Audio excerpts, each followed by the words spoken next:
Today, the saga continues in my bathroom. We're going to talk about the stuff that we're putting in our face to make the wrinkles go away, the injections, and what that can do to your dentures. Story time. As you know, I am getting a denture fitted right now. If you're following my journey, you know I'm getting a denture fitted, Denture Box, new denture. What I did was I did that. The self things that you do, and you buy the stuff and you do it on the upper lip and you can do it in different spots. I did that right in the middle of my denture making process. My first try-in is back. I've done that appointment and it fit almost great. The fit was great, perfect. Then I did the things. You can notice that my upper lip is a lot smoother. Notice, and I did some through here. When I put my dentures in, you will see the difference.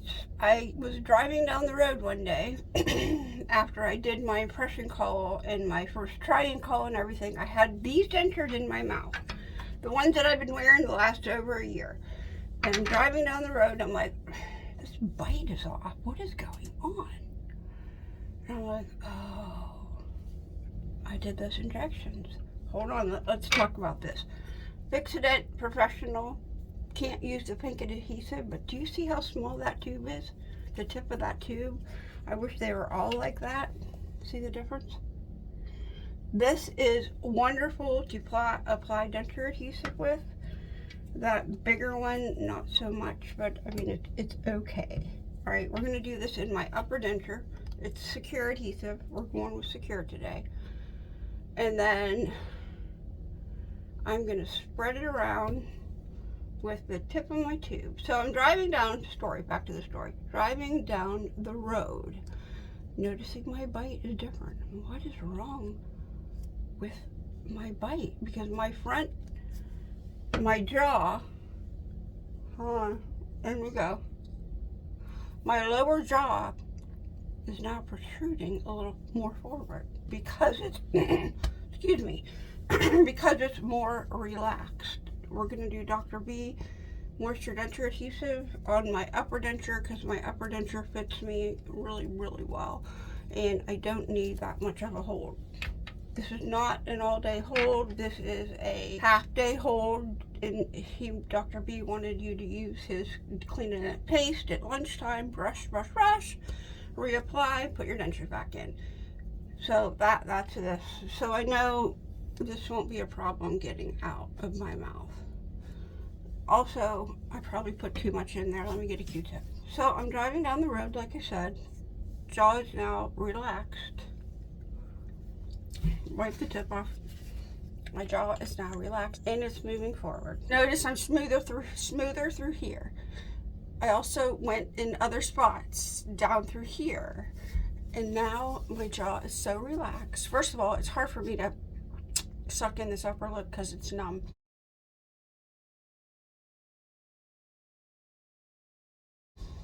My teeth are moving forward.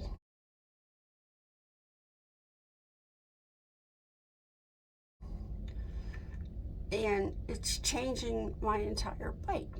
So, I had a conversation with James, the head designer at Denture Box yesterday. We were on the phone for about an hour and I'm like, James, this is what I did. And I already knew my denture fit great and the bite was okay, good, and just a few things needed change, like the midline and stuff. And I said, hey, this is what I did. This is very popular now on the TikTok. People are doing this. So this is on me, not on you. Because James can design a perfect denture, for permanent denture. See, I'm like, this is on me, not on you. You know, I've been to the Denture Box office. I've spent a week with Jen, and in the office, and I watched James design dentures. Puts his headphones on and just sits there, and he just zones out on whatever denture he's designing. So I filmed him doing that. I'm like, I get it. I know what he's doing. If you're doing any type of that stuff, or you're having it done, and you're in the process of getting dentures, or you're wanting to get dentures, talk to your dental provider. be honest and upfront with them what you're doing, because injecting yourself, you're changing the muscle structure of your face, especially when you inject these muscles back here, these master muscle, yeah, those muscles back there, that relaxes then, because this muscle right here kind of pulls this back further, you know, in a normal case. But when you inject this muscle back here, you then loosen the muscle and then it just droops. And now you're gonna try to get a denture to fit, or you're in the middle of a denture process like I am. I hope I didn't inject very much, but enough that I noticed in this denture. So, and James knows, and Jen knows, I talk to Jen every day, and I'm like, hey, we're gonna figure it out, because if the bite is great, I'm gonna go with it, because I know what it felt like before I did the injections, and if it feels like that, I'm gonna go with it, because I know that is right. And then I'm gonna just be careful with the other things that I do. And also, you want to know how somebody's doing this? Easy peasy. So there's a procedure now called a lip flip, and that is injecting like right through the upper lip in this area, and it kind of flips the lip up. See? And do you see how smooth I am through here? Like almost Marge Simpson smooth. All of these muscles are now relaxed. So if you want to like look at somebody, because you can pretty much tell, it's like, oh yeah, they're all relaxed there, and they probably did it themselves because they don't know what they're doing. There you go. There's my advice for today. Be careful what you do. Be careful what you put in your face. All right, I will leave the products I used below in another video, and I'll see you next time. Bye.